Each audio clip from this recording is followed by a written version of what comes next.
The very first thing that you want to consider if you are thinking about investing in real estate abroad is there a place that you really like?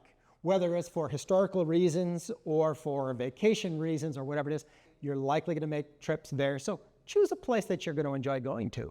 In our group, we have had in the last year conversations with clients who are contemplating moves to the following countries in the European Union: Germany, Italy, Portugal, and Spain.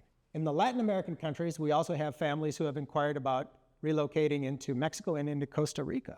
Other reported top hotspots for people looking at doing investments abroad in the Latin American countries include Colombia and Panama.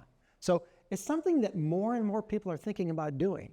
You will definitely want to consider some of the other things: the weather, the local norms, the local customs, the language that's being spoken there, demographic shifts that may be happening in the area.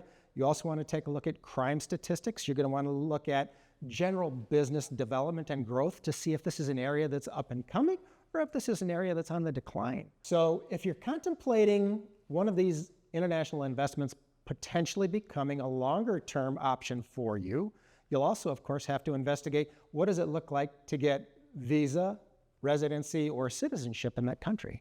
So the things that are going to dictate whether or not an area is on the upswing are the usual economic indicators: demographic shifts, population shifts, business developments, government stability, crime. All of those sorts of factors go into watching whether an area is generally on the upswing or if it's generally on the downswing.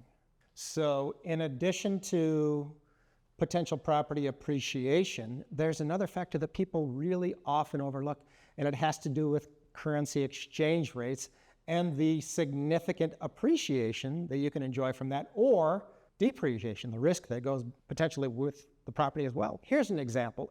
The euro to the dollar exchange rate has swung anywhere from in the 0.88 range up to 1.57 over a period of time.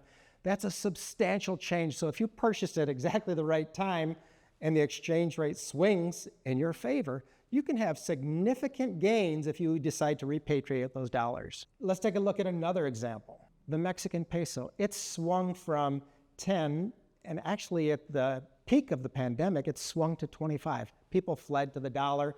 It drove the value of the dollar up. So if you were smart enough to buy something when it was at 25 pesos to the dollar, it's now swung down into the range of 17 pesos to the dollars. Guess what? You earn 30% on your money just from a currency exchange rate fluctuation. So that doesn't mean anything if you're not going to repatriate the dollars by selling the asset, but it can really, really significantly impact your wealth.